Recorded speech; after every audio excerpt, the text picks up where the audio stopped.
তো গাইস আমরা ফাইনালি চলে এসেছি সল্টলেক স্টেডিয়ামে। আমার সাথে আছে আমার বন্ধু সায়ন। ইন্ডিয়া চলো আমরা ভিতরে গিয়ে দেখাচ্ছি তোমাদেরকে। এই যে গাইস এইটা 1 নম্বর গেট, এখান থেকে আমরা প্রবেশ করব। তো আমাদের এখনো যেতে হবে অনেকটা লং। তো গাইস আমরা এখান থেকে ঢুকবো এখন। তো চলো আমরা ওখান থেকে ঢুকছি।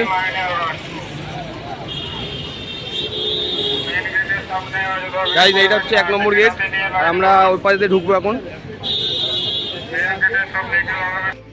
তো গাইস আমাদের চেকিং হচ্ছিল, তো মোবাইল আর মানি ব্যাগটা আমরা হাতে নিয়ে নিয়েছিলাম যেহেতু আমাদের বলছিল চেক করার জন্য। তো গাইস ফাইনালি আমরা ঢুকে গেছি, আর কিছুক্ষণ বাকি রয়েছে। আমাদের সামনে কিন্তু স্টেডিয়াম দেখা যাচ্ছে, একটু হাঁটতে হবে। সায়ন কি বলছে দেখো।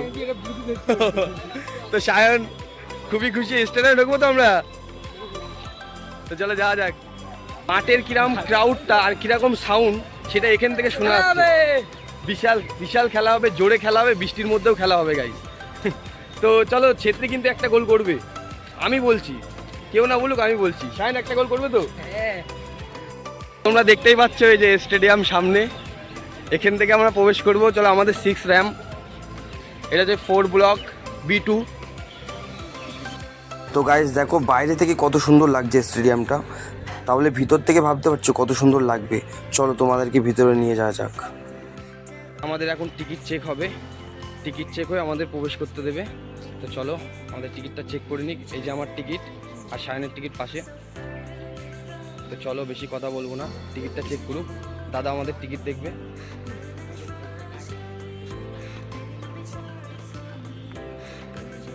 তো গাইজ আমাদের টিকিট ক্লিয়ার হয়ে গেছে, আমরা ভিতরে যাচ্ছি। তো চলো গাইজ আমরা ভিতরে গিয়ে তোমাদেরকে দেখাচ্ছি ক্রাউডটা কীরকম। তো এই অবধি, চলো ভিতরে গিয়ে দেখাবো গাইজ। এখান থেকে ড্রাম বাজছে গাইজ, বুঝতেই পারছো, সুনীল ছেত্রী। গাইজ তোমরা দেখতেই পাচ্ছ আলোয় আলো ভরে গেছে পুরো। তো ক্রাউডটা দেখো খালি। আমরা চলে এসেছি, আমরা একটা ভালো পজিশন থেকে বসে যাবো।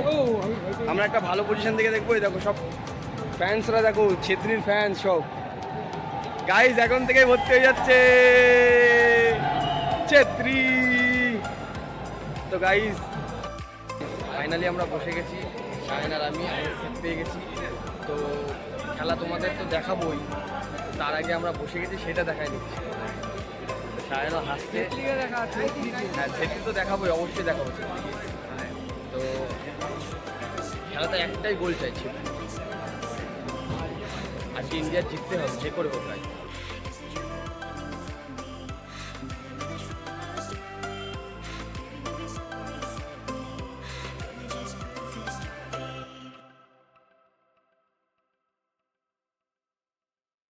তো গাইস ফাইনালি প্র্যাকটিস করছে ইন্ডিয়া টিম। তো সুনীল ছেত্রী স্যার আমাদের মধ্যে আছে, দেখতে পারবে তোমরা, হাত তুলবে সুনীল ছেত্রী স্যার।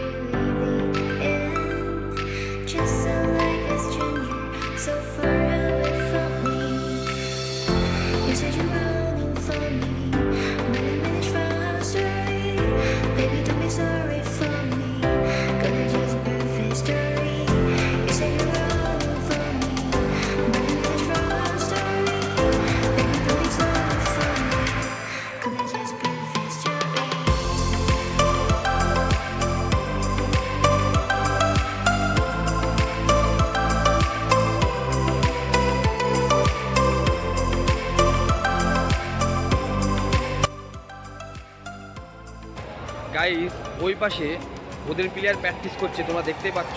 আমি হয়তো বেশি তুলতে পারবো না, ওই পাশে আর এই পাশে। তো গাইস স্টেডিয়ামটা দেখো এখনও তো ভরেনি, কিন্তু গাইস আর কিছুক্ষণ সময়ের মধ্যে গাইস পুরো খাঁচাখাচ ভরে যাবে স্টেডিয়ামটা। তো আমাদের লেজেন্ড আজকে লাস্ট ম্যাচ খেলছে। তো গাইস তোমরা দেখো সবাই সাপোর্ট করছে আমাদের লেজেন্ড সুনীল ছেত্রী স্যারকে।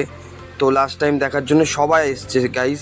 তো তোমরা এখন দেখছো ফাঁকা আছে গাইস, তো এটা ভেবো না গাইস, পুরো খাঁচাখাচ পুরো স্টেডিয়াম ভরে যাবে। প্রায় 60,000 লোক স্টেডিয়ামে থাকবে গাইস।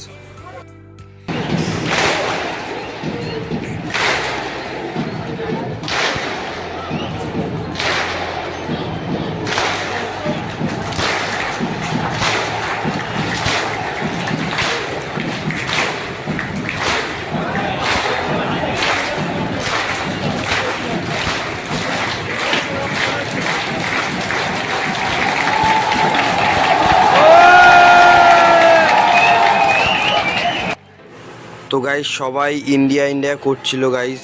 তো আজকে তো ফুল সাপোর্ট পুরো ইন্ডিয়ার। তো গাইস খেলা কিন্তু স্টার্ট হয়ে গেছে, তোমাদের ক্রাউডটা দেখাই এবার। তো গাইস চারিদিকে দেখো কেমন দর্শক সবাই এসছে। তো চারিদিকে খাঁচাখাচ ভরা পুরো দর্শক। তো গাইস ফ্যান্স দেখো গাইস, এখানে কিন্তু এগেনস্ট ম্যাচ ইন্ডিয়ার কোচ। তো গাইস ফার্স্টে কিন্তু কুয়েতের টিম অ্যাটাক করছিল খুব ভালো। তো তোমাদেরকে কি বলবো, ওদের স্ট্রাইকার, মিডফিল্ডার আর ডিফেন্স খুব ভালো ছিল। তো ওরা প্রথমে ফার্স্ট অ্যাটাক করছিল খুব ভালো। তো গাইস প্র্যাকটিস করছিল মনবীর সিং, তো তোমরা দেখতেই পাচ্ছ। তো গাইস ইন্ডিয়া কিন্তু ভালো অ্যাটাক করছিল তারপরে। তো তোমাদেরকে বলতে আমি ভুলে গেছিলাম গাইস, তারপরে কিন্তু ভালো অ্যাটাক করছিল গাইস। একটা কর্নার পেয়ে গেছিলো গাইস ইন্ডিয়া, তো কর্নারটা কনসিড করতে পারিনি গাইস।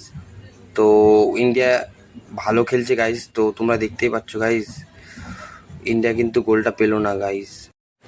তো গাইস আমাদের এডিট টাইম দিয়ে দিয়েছিল 4 মিনিট। তো 4 মিনিটের মধ্যে 0-0 গোল ছিল। ইন্ডিয়াও গোল দেয়নি আর কুয়েতও গোল দেয়নি। তো আমাদের গোল দুজনেরই সমান সমান ছিল।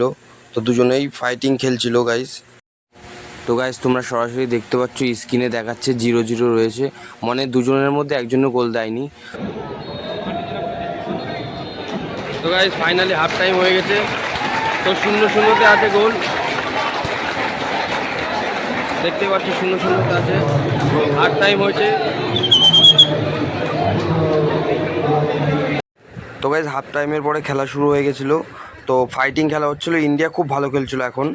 তো ইন্ডিয়া পজিশন, পাস সবই ভালো পাচ্ছিল। তো ইন্ডিয়া কিন্তু ভালো খেলছিল তখন। তো গাইস 90 মিনিট হয়ে গেছিলো গাইস। তো এখনও পর্যন্ত গোল করেনি, কুয়েতও গোল করেনি, ইন্ডিয়াও গোল করেনি। তো 90 মিনিট হয়ে গেছিলো গাইস। তো তোমাদেরকে কি বলবো, তো গাইস তোমাদেরকে কি বলবো, রাহিম আলীর কাছে একটা সুবর্ণ সুযোগ ছিল, সেটা কেউ কনসিডারই করতে পারলো না। তো রাহিম আলী, আমি কি বলবো, আমার তরফ থেকে ভাই রাহিম আলীর এটা করা উচিত ছিল না ভাই, ওই গোলটা করা উচিতই ছিল।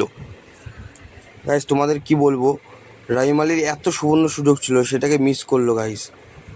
তো গাইজ আমরা এখন বাড়ির দিকে যাচ্ছিলাম গাইজ, যেহেতু 0-0-তে ছিল গাইজ, এখনও গোল করেনি। তো পাশের থেকে গাইজ সবাই কিন্তু চেয়ার করছিল ইন্ডিয়া ইন্ডিয়া বলে, তো আমিও চেয়ার করছিলাম গাইজ। এখনও আমরা মানে হাল ছাড়িনি গাইজ। তো গাইজ ফুল টাইম হয়ে গেছিলো গাইজ, তো খেলা ড্র হয়ে গেছিলো গাইজ। তো খেলাতে কেউ হারিওনি কেউ জিতেওনি গাইজ। তো আমাদের মনটা খারাপ লাগছিলো গাইজ, সিরিয়াসলি বলছি, সায়নেরও খারাপ লাগছিলো, আমারও খারাপ লাগছিলো। তো গাইজ 0-0-তে আমরা ছিলাম গাইজ। তো আমরা বাড়ির দিকে যাই, টাটা গাইজ।